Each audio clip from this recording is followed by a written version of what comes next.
Dolní loučky na startu.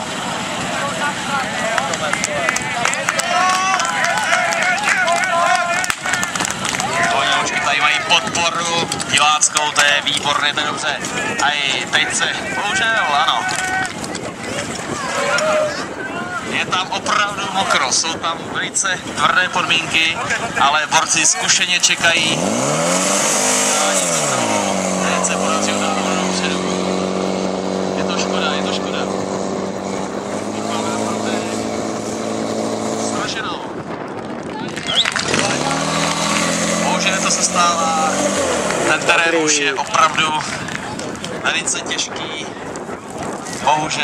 Bohužel to se stane. Příště to bude určitě lepší.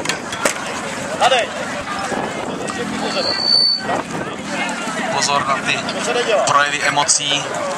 Mohlo by to taky stát diskvalifikaci, tohleto.